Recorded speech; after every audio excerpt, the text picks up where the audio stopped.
Hello and welcome back to the Solo RolePlayers podcast. I'm your host PJ, and today on the show I have, for the first time in quite a little while, I have pulled a book off my shelf and I'm going to play it for you now without really knowing the rules, both as a bit of a first look at what this game is and also as a bit of an actual play, and we'll just sort of see how it goes as we work it out together.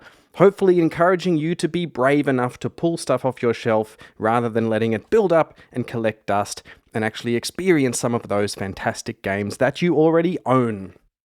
So, today on the show, I am going to be trying out Kal Arath.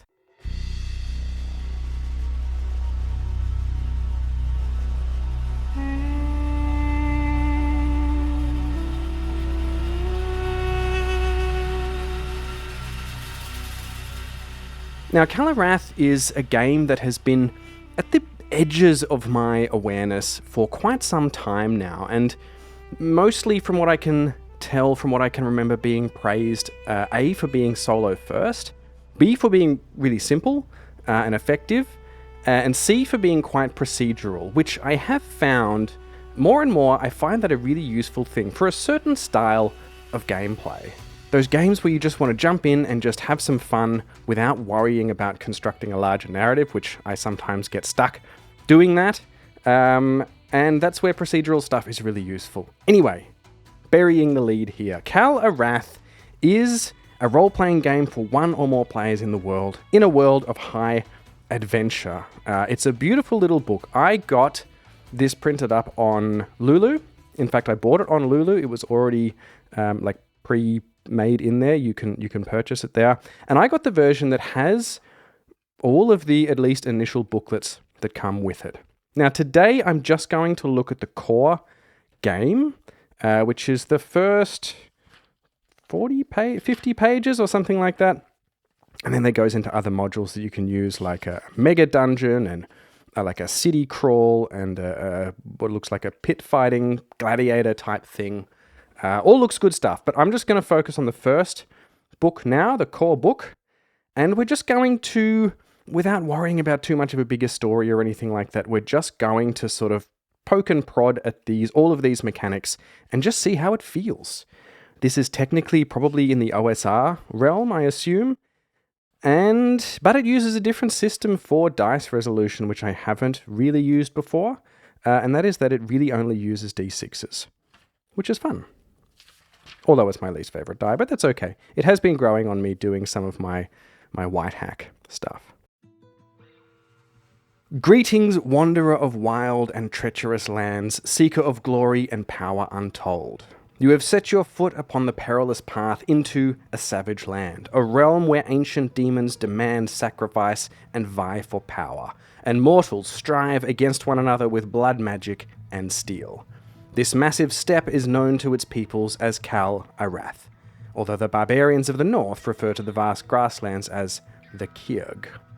Okay, so there's a whole page just about sort of flavor, about how that works, just to give you a bit of a feel for the setting. But very quickly then, the author, Castle Grief, I believe, the author tells you that this game can and should be whatever you want it to be. It's intentionally a little bit vague.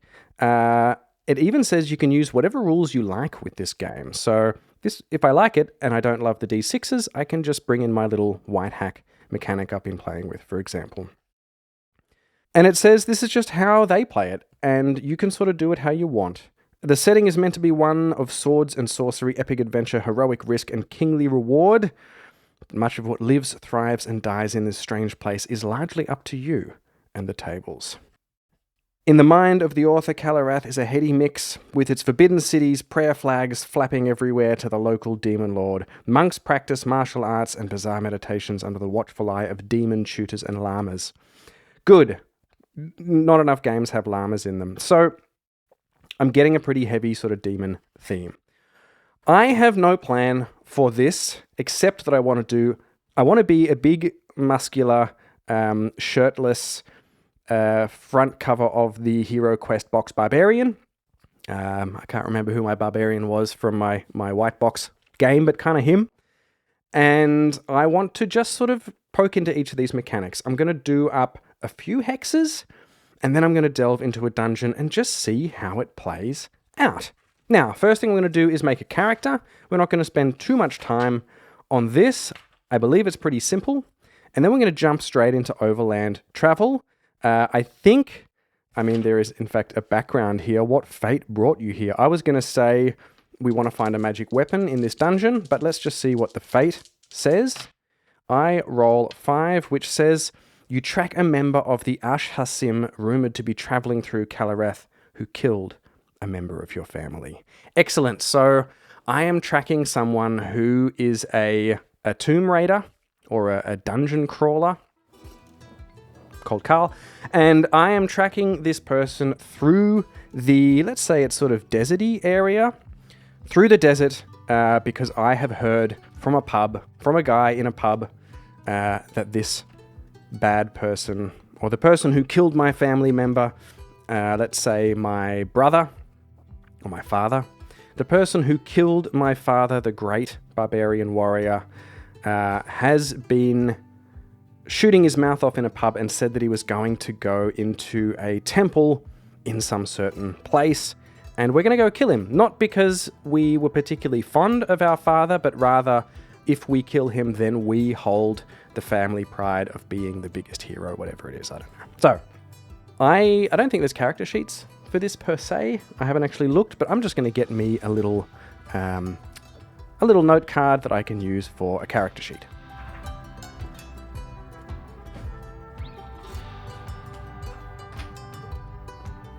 I really like the idea of using these little card, like thin card, almost like flashcards, but bigger. Don't know what they're called. I really like using them as character sheets, or at least in theory. I've only done it for my Forbidden Lands, what are they called? Companions. And I really like that. I'm just never that much of a fan of my handwriting, although I'm starting to learn to live with it. Shout out to patron Dr. Love Wizard, who actually goes and makes and prints these beautiful stencils for OSR character sheets, like prints as in 3D prints, and just puts them on the little thing and draws in the shape of the heart and the armor, and I just love it. It's fantastic. Dr. Love Wizard, we have to talk about how I can make myself one of them somehow. Anyway, I digress. But if you're a fan of this show, you know that to often be the case. So, that is what brought us here. Let's do a quick character creation.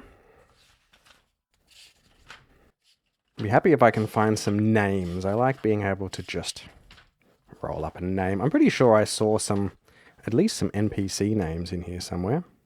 I'm both interested and a little nervous about the layout of this book. I think I love the book.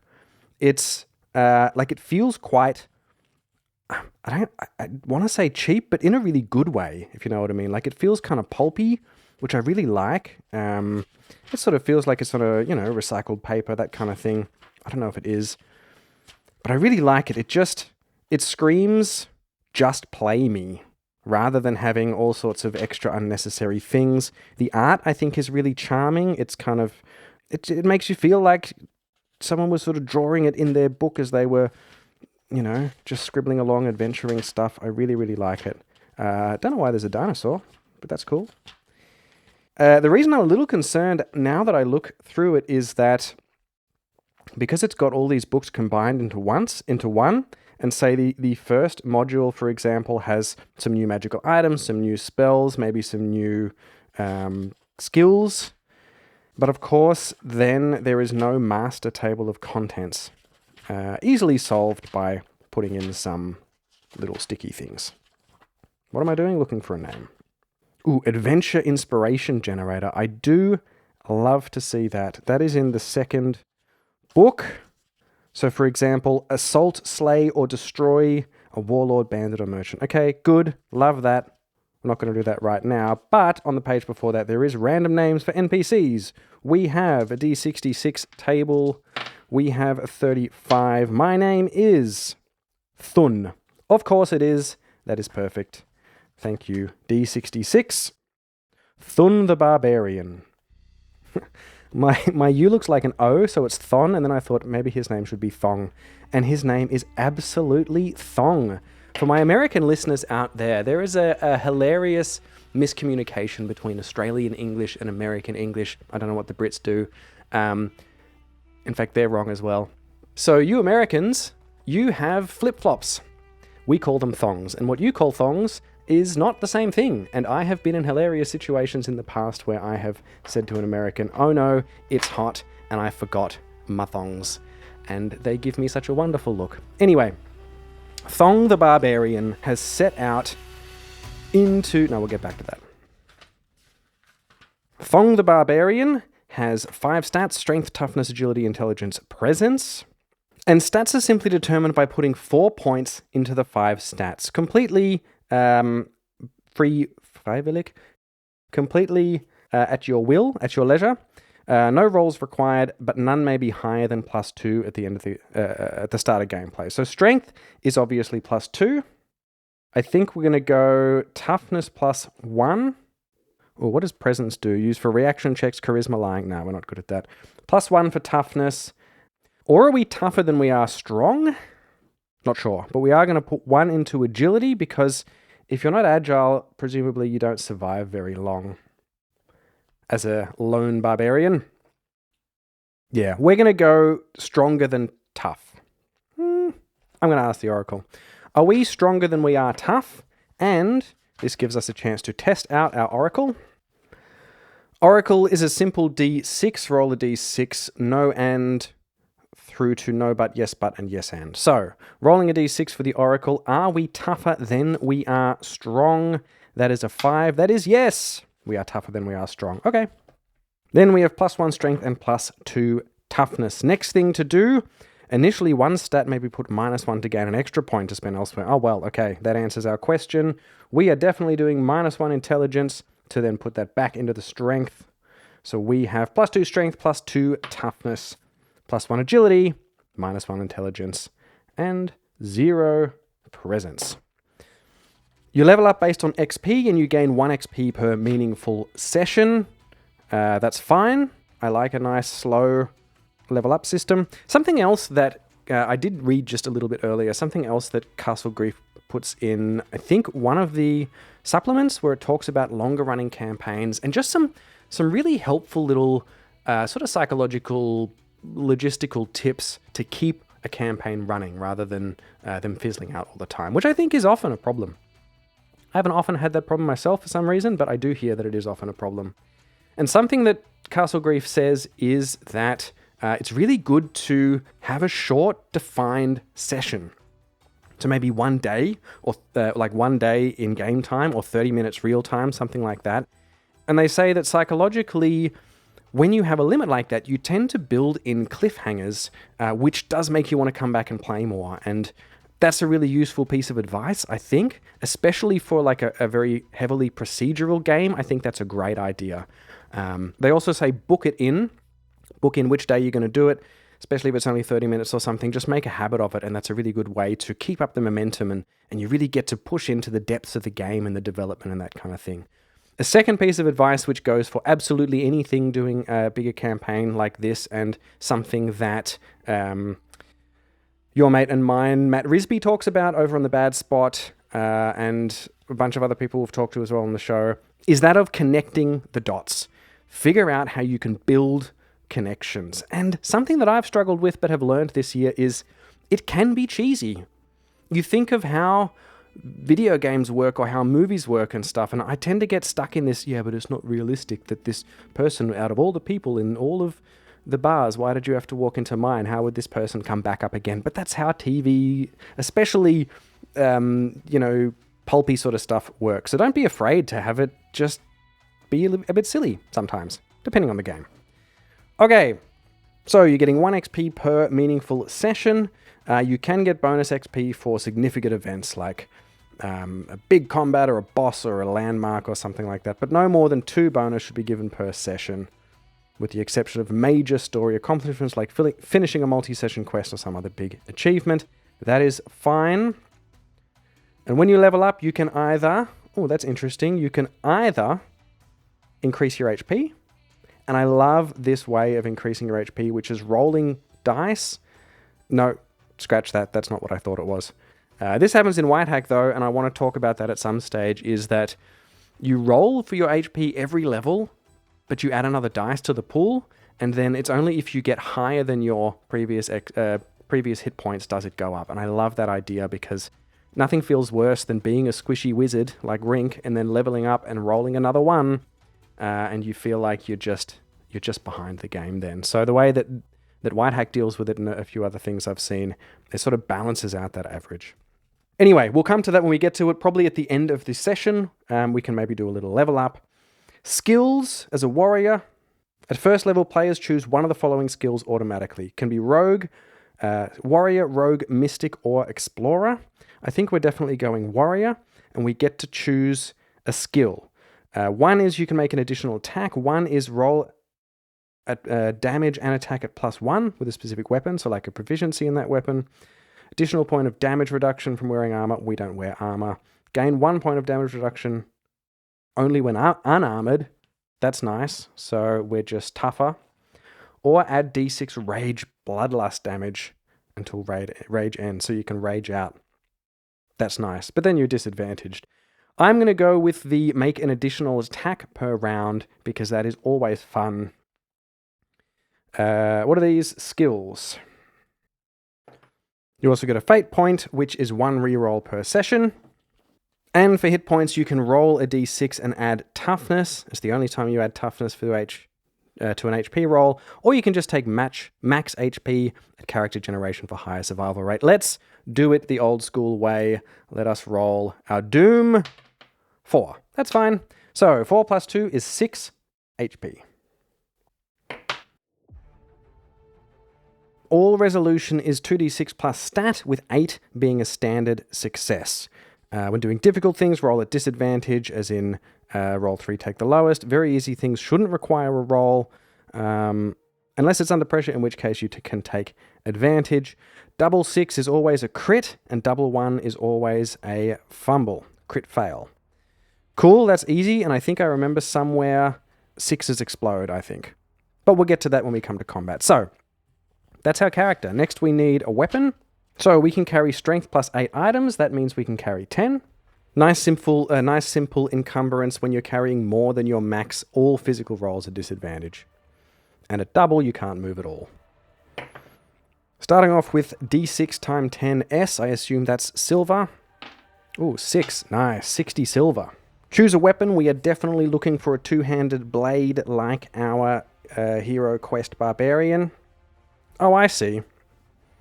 Oh yeah, two-handed sword on a killing blow, immediately attack again. That is exactly what I'm looking for. That big swinging idiot on the cover, slicing someone in half and then using that momentum to immediately take down someone else. That's what I'm talking about. Hey, 2 weapons can be used simultaneously. Roll both weapon damage and take the best. Interesting. So I really like this idea. It says that all weapons deal the same damage. I like that. Everything's a d6. However, it's the abilities of the weapons that make them feel different, and that is really nice. Weapons feeling different, I think, is something that often lacks in a lot of these games. You see, you're just going for the biggest number, unless you're just going for something cool, which is also cool, but it's sometimes hard to do that when you think, yeah, well, I'd like to use this, but that's what I think my character would use, but on the other hand, that weapon looks basically the same, but it's +1 damage or whatever like that. I really like this because it gives each weapon a different feel. For example, dagger knife can be thrown, okay. Damage is D6/A, which I think means with advantage. Oh yeah. So D6/A, bracket, roll 2d6, take the best. So /A means with advantage. That's cool. Nice shorthand. When grappling or enemy prone. So the dagger, you want to get up close, and if you're grappling, you can get in there and stab him in the ribs. That's good. A staff, for example, on a crit, you can choose to forgo the extra damage to knock an enemy down. Love it. And like I said, the two-handed sword on a killing blow, immediately attack again. That is exactly what I wanted. Now, it doesn't say if I can immediately buy stuff for my starting character. It doesn't say whether the weapons go in the equipment list in the inventory. I'm going to put it separately just because I like looking at my weapons separately.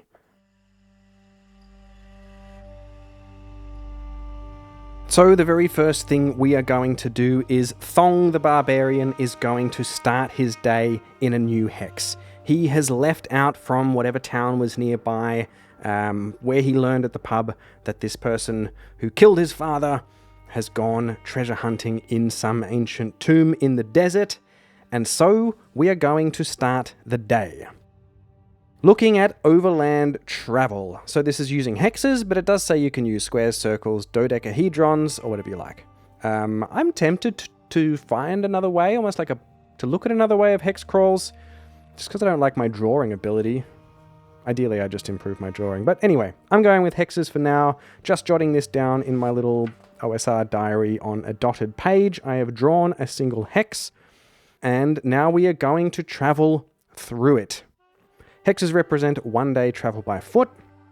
Horses can double it. So we're going to roll for today's weather. Let's see what season it is to begin with. 1, 2, 3, 4. I don't know why I needed to count how many seasons there are. But hey, it's fantasy. Sometimes that's different. I am rolling a d4 to see what the season currently is. And it is currently summer. It is hot. It is the sun. The heat is shimmering off the dunes as Thong, as Thong makes his way over a little rise in the desert. Peering off into the distance as the sun starts rising, he's already traveled a bit while it was still cool, and now he can see the sun on the horizon. Can he see? No, he won't be able to see more than a day's travel. It's not in this hex. It's going to be at least 2 hexes away, and then we'll start rolling if this thing is there. So, he is following loose directions, going towards the rising sun, because the temple is called the Temple of the Rising Sun. So, rolling for weather, it is summer. We roll a d6 and we get a 2. It is partly cloudy today. As the sun comes up and the heat starts getting going, there are little rips of cloud in the sky, and this bodes well for Thong because he can tell that it's going to be slightly cooler now than it was yesterday. However, it does make it +1 to getting lost because he can't see the horizon or the location of the sun. Doesn't make sense, doesn't matter as much. Next thing we are going to do is see if we get lost. After rolling for the weather prior to foraging, which I guess is hard in the desert, we're going to roll a d6. And on a 1 or 2, it means we are lost and do not leave the current hex for this day. We roll a 3, we are fine, we know exactly where we are going. Now, I want to ask, is this complete desert or are there any sort of landmarks? I'm picturing maybe some ruins or something like that from ancient civilizations. No, there are no landmarks. This is only desert. That was a roll of a 2, and if I remember correctly, it means just no. Okay. So as the sun comes up, I think that we get to forage now. And so narratively, what Thong has done is he has set up some piece of leather or something like that in the night to try and collect some dew, some desert dew, see if he can get a little bit of water to keep him going and save his rations for as long as possible. It does reduce the day's movement by 50% of whatever it would be normally. I don't know what our movement normally is. In fact, we're not going to forage. We're just going to keep going. We're full of rations at the moment. It's fine. We'll start doing that if we need to. Just for fun, though, we will show you what that table would be. And basically, you just roll a d6, and I rolled a 4. That would be a good harvest. You get 3 rations. Okay, so it seems reasonably easy to forage for rations. Now, it says make a roll to determine the success of their efforts. So basically, 1 to 2, you get nothing. 3 to 6, you get lots. You get stuff. That seems pretty easy. I don't know if you would need to make. In fact, I'm going to go ahead and assume that... what was that skill? Presence? No. I like this intelligence. Used for spells, perception, and other smart stuff. Okay, I don't know whether you have to do a successful forage roll first, rather than just rolling a d6. That seems too easy to just forage for me. But none of the stats say that it's good for foraging. Moving on, doesn't matter. And you can get herbs, you can roll up herbs, there it is. And then you roll for a point of interest. A 5 or 6 is a point of interest. And we get a 3. There is no point of interest. We spend the day trekking through towards the harsh sun, not thinking much. Thong is very good at just getting into a very low labor mind state where he can just trudge along in his sandals, thinking on his prize and his vengeance and his praise of being the family, hero. Now we get to see if we roll an encounter. Towards the end of the day, we've been trudging through, getting closer to our goal, and we roll a 3. We come across nothing. Get to the end of a day's travel, and we're going to make camp. We spend a ration, and we make a little camp under some cactus or something, or just dig a little pit in the ground, I'm not sure, and then we see if we get an encounter. We roll a 6. We do not, because that is on a 1 and a 2. And then it's the end of the day. Summarize the day's events in your journal, update the party status, roll for meaning or turning points if necessary, prepare for the next day of travel, or end your session. The only thing we're going to do here is see, as the sun is going down, we climb up another rise and we peer off into the distance. Can we see our goal? I'm going to make that unlikely, which I don't think it actually says roll 2 and take the lowest, but that's always a good thing for an oracle, so that's what I'm going to do. I think it's unlikely. Do we see our goal? 2 and a 1. No, and there is nothing, absolutely nothing in sight other than more desert. So, new day, rolling for weather. It is summer, so we have a light rain now. So this is a welcome relief. Rain in the desert is a rare thing, and as Thong wakes up, there is just a little bit of water. Is there enough water to forage for rations? Rations aren't split up into food or water, I don't think. Doesn't matter, we're going to keep going. I want to get to a dungeon. So we're doing another get lost roll. We roll a 4, so we do not get lost. We come into... We're not going to forage yet. Rolling for a point of interest. We do not see one. Continuing trekking through the desert. We have no encounters. We make camp for another night. Using a ration. So we will have to start foraging soon. And this time, we roll a 1 for a nighttime encounter. Now, first thing I want to ask before I do this to fill in my map, is this still bare desert without any landmarks? No, but we can start to see some landmarks in the distance, which means we're getting closer to our goal. I'm thinking that there is an ancient temple that was maybe once part of a bustling desert city, like some big civilization, which has since ancient times, has just crumbled into sandy ruin. So although we didn't cross anything yet, as we reach the last hill or the last rise for this day, while there's still daylight, we can start to see little bones of columns or statues maybe sort of scattered very sparsely throughout the desert in front of us. We are getting close. Can we see our goal? It is now not with disadvantage. Can we see the Temple of the Rising Sun? Nope. Okay. Listening to the Kal Arath playlist on Spotify at the moment, actually, which is done by Castle Grief themselves, I believe, and it's great. It's sort of, it has a little bit of deserty vibe to it. It suits exactly what I'm doing. As we go to make camp, there's still nothing to sort of shelter in. We have dug our little sort of pit in the ground to at least not to break the sight lines of anyone, although we can look around for miles around and can't see anyone sneaking up on us. However, we do get a nighttime encounter, rolling 2d6, and it is a 6. Black Legion. I don't know what the Black Legion is. Let's see if it's in the bestiary. Aha, I can see Al-Hassim here. Looks like a skeleton soldier. Nice. I don't know what the Black Legion is, but for the sake of time and moving on with it, I think we are starting... Oh, here we go. Black Legion champion. Oh my god, they are huge. Wow, 5d6 hit points, chain and plate armor, great sword, elite. So that's interesting. What I'm looking for now, I want to see what the reaction is, because in my head what's happening now, and I might just do it for narrative's sake anyway, is that this Black Legion undead warrior appears before us. Maybe it is even the spirit of our father, something like that, and they are going to give us another quest, maybe? But I'm looking for a reaction roll to see if there is a reaction roll, to see if they're, like, what they're doing here. Or I can roll up on...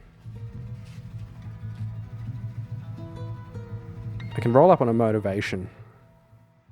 Oh, here we go. Now, the daytime encounters, it says we roll for reaction, a reaction check, from kill to hostile to helpful. It doesn't say that in the nighttime events. I'm going to see if the Black Legion tells us anything else. Black Legion champion. I guess it doesn't have to be a champion. Okay, I'm just going to roll what their motivation is. The motivation of this Black Legion figure that we find rising above us in the night in camp is a 34, which says it is find purpose. Okay, I'm going to call this encounter is, just for the narrative, this encounter is actually the spirit.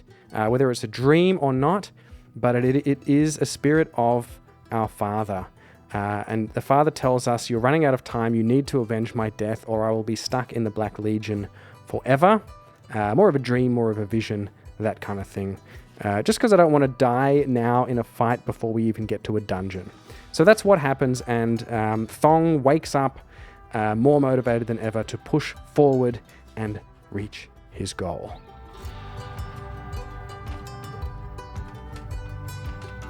As he wakes up on the third day now of travel, it is partly cloudy again, and it's +1 to getting lost. And we roll a 3, so we do actually get lost. As Thong makes his way around through some of these ruins, he starts to lose track a little bit. Maybe because of the clouds, maybe because of something else. He's starting to feel like he should have been there by now. It was said to be 2 to 3 days travel, and he can't see it yet. So we do not leave the current hex as we look around, trying to get vantage points to make sure that we're going in the right direction. But we do see if we come across something, and we do. So as we're wandering around these crumbling bits of temple and column and whatever else, we do come across something. And that something is a 54, which is a hot spring. Somewhere in the middle of it, we managed to find a hot springs. And I think this is surprising since we're in the desert, but perhaps there is some magic or some sort of leftover magic from this lost civilization, where there is somehow some spell that had just never been switched off and just continues to run, and there's a bubbling hot springs, or maybe it's a natural hot springs from underground down in the remainder of some tomb or something like that. And so maybe that's why we don't get very far, because he does spend some time soaking in that and plotting his next move and thinking about his father and what he needs to do. We're also going to camp down there in the hot springs before we try and get again. And there is no nighttime encounter. Oh, sorry. This is rolling for a normal encounter, and we roll a 6, so there is an encounter. First, I'm going to roll what the encounter is, and then I'm going to do the reaction check. We come across a 36, which is a 2d6 bloodthirsty reavers. As we have been spending our time, we sort of maybe hear some other people poking around maybe, or we come out after a few hours bathing and, just using the still water to gaze at our wonderful pecs. And we see some... What were they? Reavers. Bloodthirsty reavers. I think this is disadvantage on the reaction check based on the circumstances. So I'm going to roll 3 dice, take the 2 lowest. 6, 6, 5. Okay. So they are actively helpful. Well, that's nice. So we see these reavers, and initially they absolutely would be trying to rob us and leave us for dead. However, when they see the magnificent pecs and the size of Thong's sword, they say, hey, let's just go on our own ways. But if you're happening to be looking for that temple, it's actually right back that way, over that hill. Can't miss it. And maybe we give them something for the information. Actively helpful. We can throw them some silver for the information. Is that the kind of thing that that Thong is going to do? Or does he just take it and move on? No. That's not the kind of thing he's going to do. So he takes it and he says, thank you. I'll take that on board. Now get out of my sight before I cut you in half.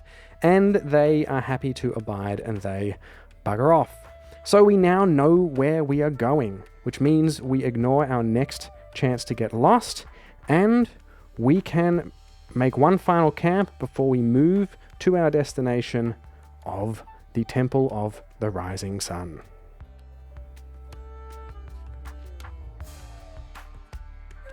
As we make camp for the night, we do not get an encounter, and so the next day we do eat up one ration, but we make it to our destination.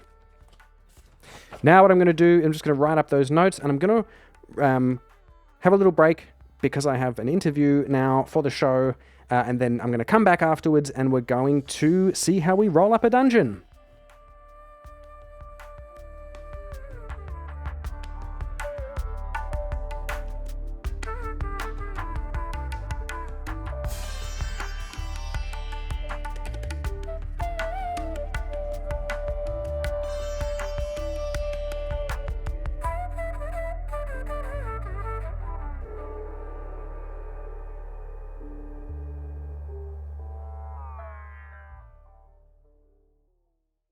And we are back and ready to roll up a dungeon. So, this is always a bit of a sticking point for me. Not so much rolling up the dungeon, I always love doing that, but then traversing through the dungeon. So what I'm going to do is follow it exactly what it says, and I know there is rules for like a mega dungeon or a semi-mega dungeon in one of the modules, but I'm just going to roll this up as it says, go through a few rooms, do some combat, and then I'll probably go and finish that off mic, because we are getting a little long in the tooth in this episode.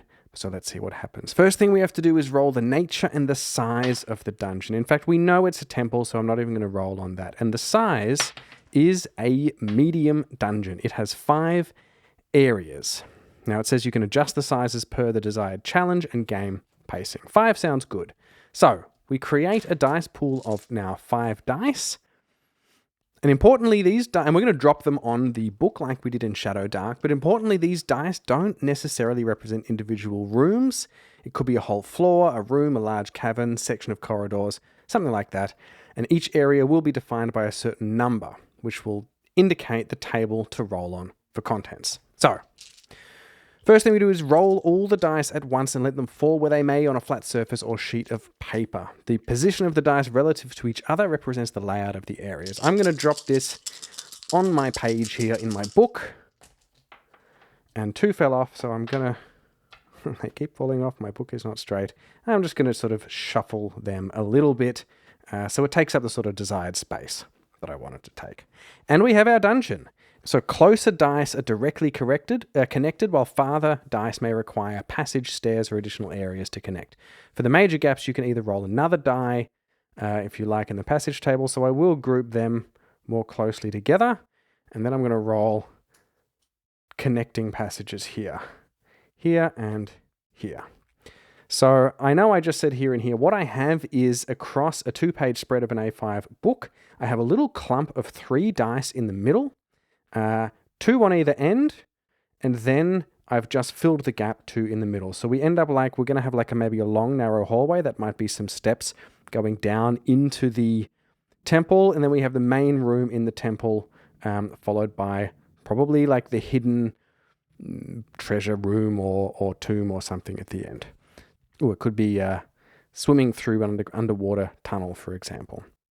The number on each die represents the type of area determined by a separate table. Important for solo play, draw around the dice in your initial throw to determine the shape and how many passages connect, though when actually exploring, re-roll each die as you enter the area to determine its contents. Okay, that's fine.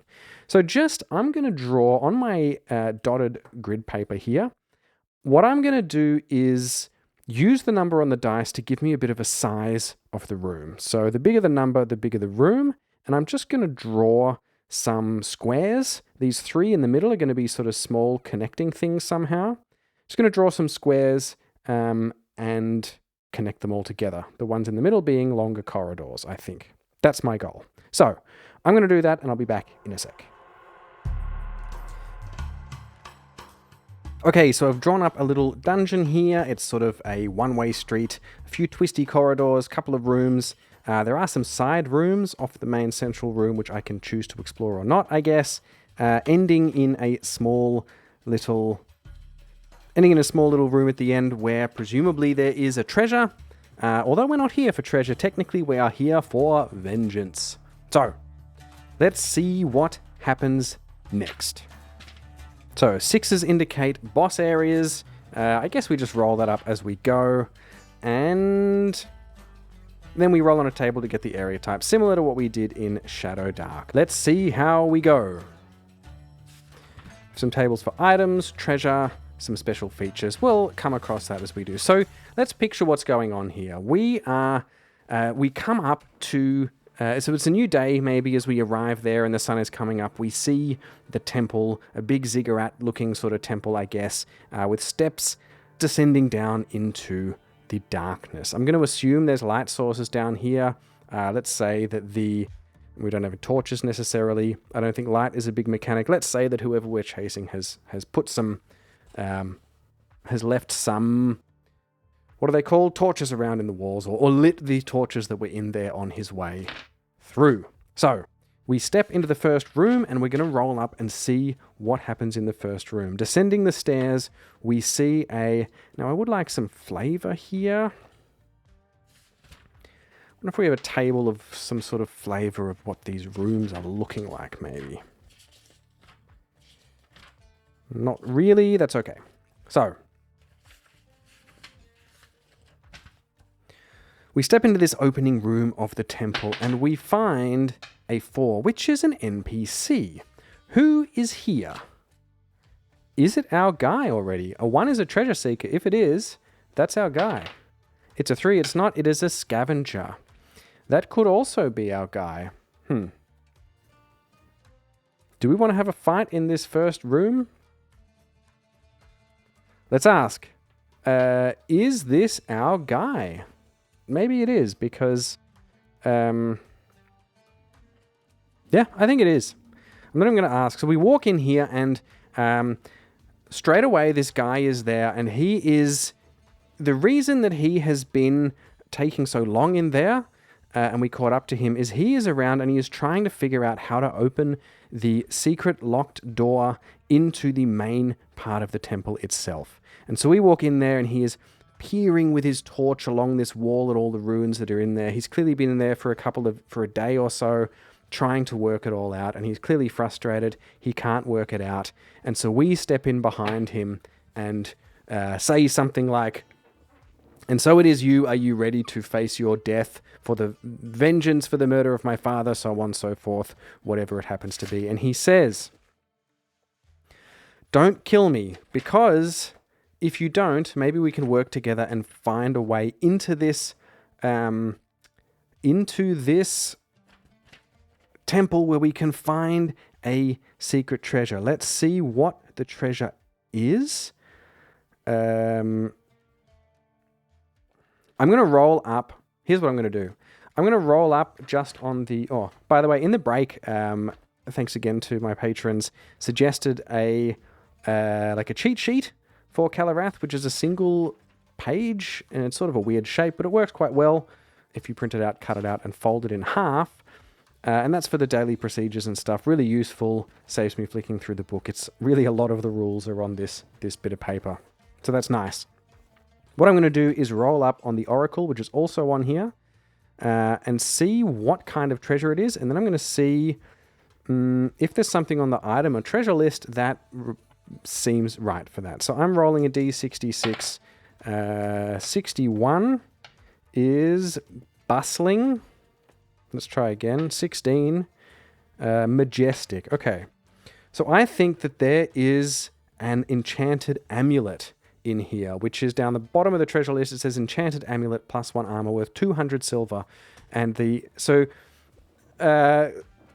Thong walks into the first room of the temple and he sees this guy trying to figure out this door, and he says, "Be still, face me and prepare to meet your doom," or, something similar, using as few words as possible. And this guy says, "You can duel me later, but first maybe help me figure this thing out. And if you do, there is a enchanted amulet in here, and it is worth a fortune, and it's absolutely going to be worth your time to do it."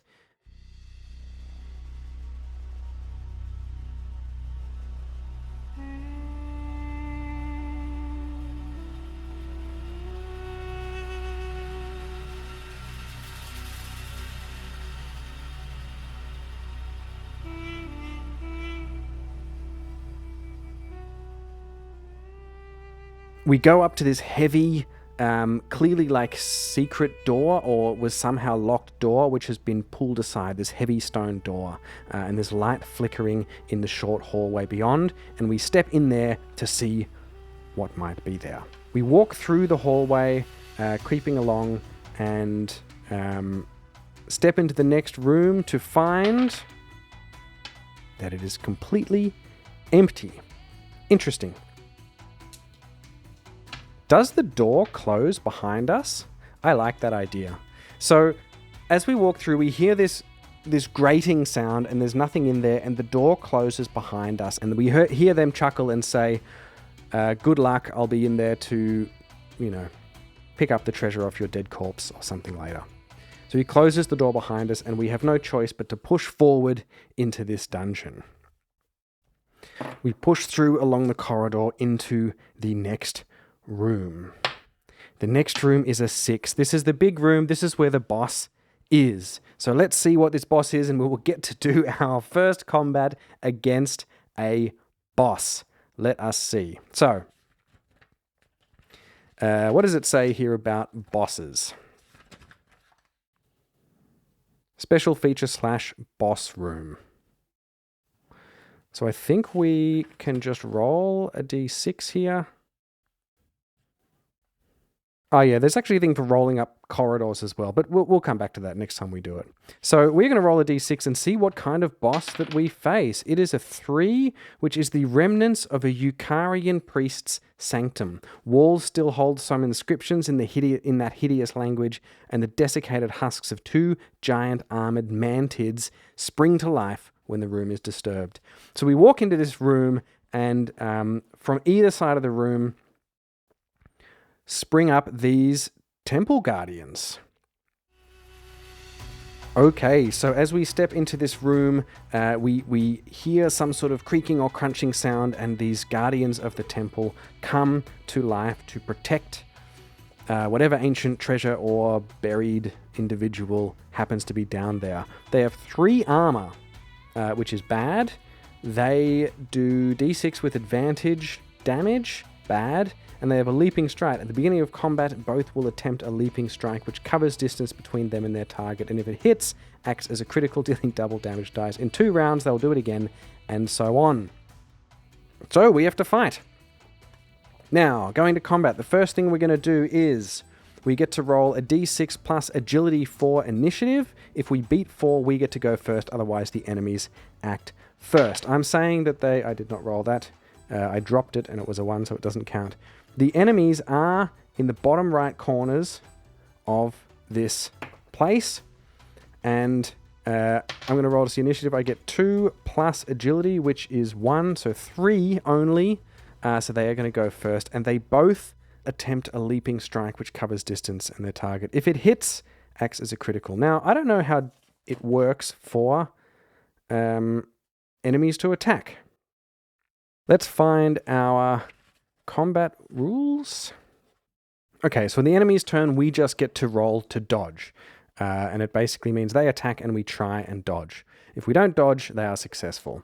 So we are rolling 2d6 to dodge. We need an 8 or more to be successful. We have an agility of 1. The first one attacks and we only get a 6. So the first one hits us, doing double damage dice. Oh my.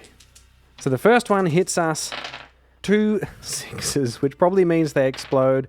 doing 12, 17, 21 damage, killing me immediately. Let's pretend that doesn't happen because I would like to try some combat.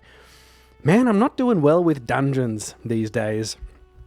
I still don't think I've found the right way to do a dungeon for me. Anyway, let's pretend that doesn't happen. Let's just try again. Let's say we get the initiative. Let's say there's one of them. We want to try some combat before we wrap this thing up. So, cheating, I know this is for the sake of demonstration. And I'm going to say that I don't have any armor because that's going to take too long. It says 15/18. I guess it's 15 for one and 18 for the other. Let's go with the 15. So we get an attack in. We see one of them starting to move. The other one doesn't move. And Thong runs up.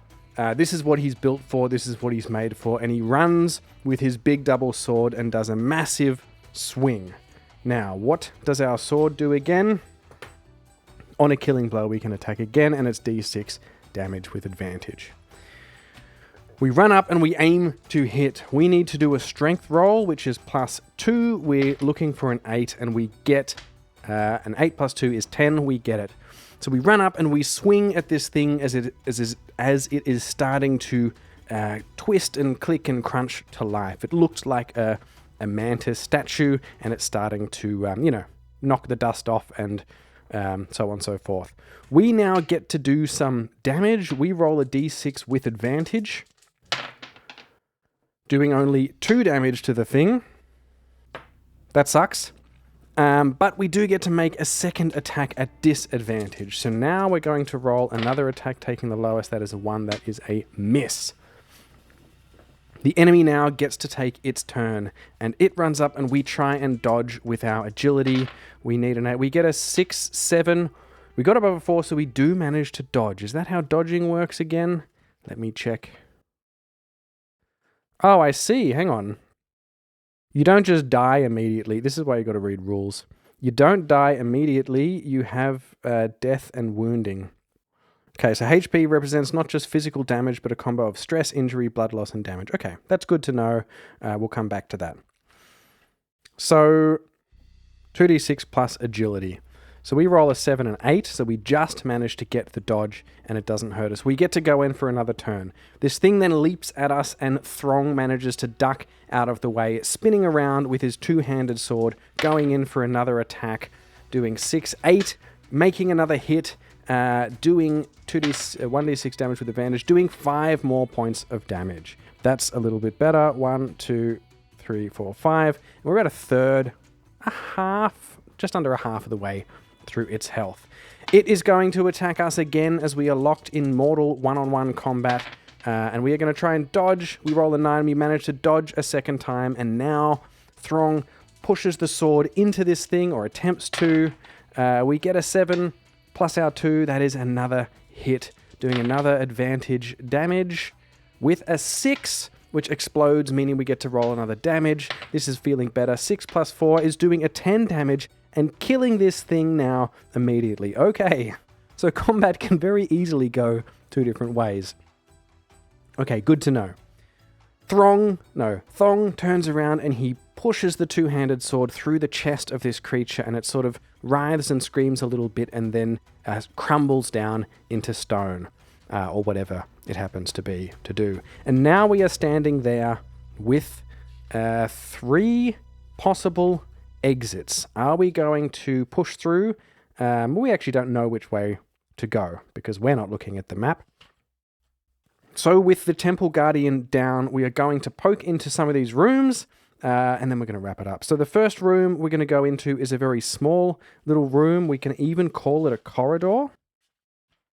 No, because we're not... it's not going through to anywhere, so we won't call it a corridor. Where's our dungeon page? It is another foe. As we open this little door, I think this is trapped, right? Everything is trying to stop us from going down to get the treasure, which is this amulet, I think. So basically, most of the rooms are traps, probably, except the one to lead us to the treasure room. It is an encounter. So now what we have to do is see what sort of encounter it is. This is going to be a 10, which is a giant snake. As we walk into this room, we open, and it is just a single room with a big giant snake in it. That's no good. Let's see what a giant snake does. 46 hit points. Of course, now I roll high. That has 12, 16, 19 hit points. I'm going to see if we open this door and we see a snake there. If we get the initiative, we're going to see if we can close the door first before it strikes. So let's roll for initiative. That is a 6. We get the initiative. So we open this door. This giant snake is there coiled, and it goes to spring, and we immediately back out and try and open the door again. I'm going to do an agility test to see if we can get out of the door and close it before the thing strikes. That is a +1. And we roll a 6 + 1 is 7, so we don't quite get it. We go to try and push this door closed, and the snake springs at the door, knocking into the door, knocking us back into the main room, and the snake follows us out. We do have the initiative, however, so we are now going to strike at it and hopefully bring it down before it can do any of the killing. If it does kill us, I will let me die this time. We're going to strike at the snake, getting an 8 + 2 is 10. We hit it. Doing damage with advantage is 3 damage to this thing. I didn't see... It doesn't have any armor. Excellent. Doing 3 damage to it, and it is then the snake's turn. We attempt to dodge, and we do a massive 10, dodging the snake's attack. It springs forward again, and we lithely leap out of the way. There's not much we can do other than just attack, because we don't have any items, we don't have any spells or anything like that. So we're going to just keep fighting this thing, locked in deadly combat. That is a 7 + 2 is another hit for us. Rolling 2 1s, only doing 1 damage, unfortunately. 2 1s is not a... Yeah, that's a critical fail when you're rolling for the ability, not for the attack. The snake goes again, and we attempt to dodge. Dodging, we spin around and hit it again with a critical hit. That is 2 6s. The snake has dodged. We have stepped to the other side from the last strike, and we drive our two-handed sword. We flip it upside down and drive it down into the snake, doing double damage dice, both with advantage. So I'm going to roll one and then the other, or 2 different colors so we can see which is which. Doing 6 damage on one, 5 damage on the other. That 6 explodes, making it 3, so we're 9, 14 damage, killing the snake. Hang on, 4 plus 14, it's down to 1 hit point, and it will do a morale check and try and flee because it is reduced to... It takes more than 50% of damage in 1 hit. It has to do a morale check. Now, how does a morale check work? Oh, so they have a morale. If you roll higher than their morale, they flee. Equal or lower, they keep fighting. The snake's morale is 8. It flees. So this snake attempts to flee back the way we came, and we are going to chase behind it and coup de grace it, I think. The snake slithers back and tries to go back the way it came. We skewer it down through the head, killing the snake and moving on. I'm going to see what's in this next room just for fun. I want to see what the trap is. In fact, we're going to ignore that last room, continue down this corridor, because I want to see how a corridor works.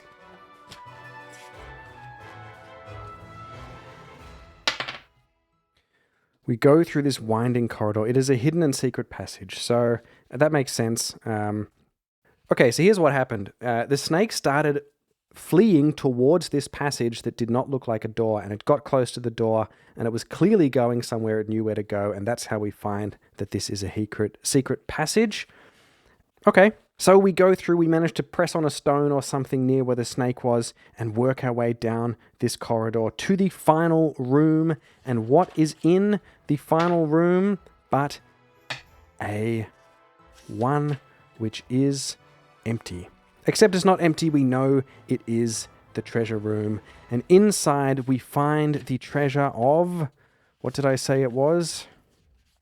We find the treasure of the enchanted amulet, which is +1 armor, sitting on a pedestal in this secret room. It was the ruler's special powerful magical amulet or something like that, and we take it and we put it on and we feel our skin sort of harden a little bit as it gives it +1 armor. We turn around and we stride back towards the first room, ready to face our foe in a mortal duel, which I will continue doing on my own as I continue playing this and exploring the world of Kal Arath. So, again, I'm having problems with dungeons these days. I'm just yet to find something satisfying. I don't know what I'm doing wrong. If it's just me or I just haven't got the right angle at it yet. But apart from that, this is a really great little game. I think the procedural nature of it is fantastic for a quick little sit-down journaling solo session. This is probably not the kind of thing that I would continue to play and voice and do narrative and that kind of thing, but rather just sit down and just have a nice little procedural couple of days journey or something like that. Figure out a way that it doesn't matter if my characters die. Maybe there's some other purpose or something going on in the land, I'm not sure. Before we go, let's level up though, actually. I'm going to give us 2 experience points for that, because it was a pretty big fight, although we cheated in the end. So yeah, one experience point is fine. Let's ask. With disadvantage, do we get an extra experience point? No, we don't. So, leveling up, if I remember correctly, is... We can either try and improve our HP, or we can put 1 point into any stat. I think I'm going to immediately put a point into agility, because we really need that to dodge. That is going to make a huge difference. Put 1 point into agility, making that 2. And we now have an armor of 1, which I think just means we ignore 1 damage coming in. So yeah, that's that. I'm looking forward to, now that I understand how it works, flicking through some of these other modules and trying it out. Maybe this is, I don't know, the beginnings of the Big Black Ziggurat, which is the mega dungeon that comes in the second module. It has new points of interest, new skills.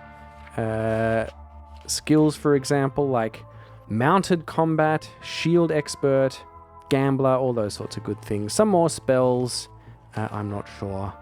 But yeah, that is something I'm going to keep playing off mic, so I don't think I'll be continuing that on the Patreon. Unless my patrons specifically ask for it, then I can do that.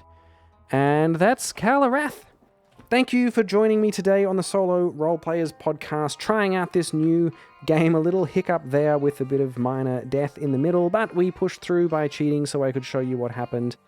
I will put the link to this little cheat sheet in the show notes. That is very helpful. I think I would do less than half of opening the book than I did just with this sheet. And that's that. I hope to see you next time on the Solo Roleplayers podcast, when we either get another book off the shelf, play something co-op with another designer or creator, or interview someone or something else that I haven't even thought of yet. Keep getting books off your shelf, keep playing RPGs, keep just tweaking and finding out where the fun is for you. I'm starting to find I'm not sure the fun for me is in doing this kind of dungeon specifically, but I love the overland stuff. I got to figure out what it is about dungeons that I like. When the last solo dungeon I liked was, I think it was probably 2d6 Dungeon. I don't know why that is different. Maybe it's just because it's completely focused on dungeon and there's a bit more flavor. I don't know, I just have trouble picturing what the rooms are, what the traps might be. We didn't actually face a trap, but I do think it's... the traps seem to work well here because they give you a specific test that you have to do to try and beat it. So yeah, that was that. That was Kal Arath. Check it out, and I'll see you next time on the podcast. Until then, bye.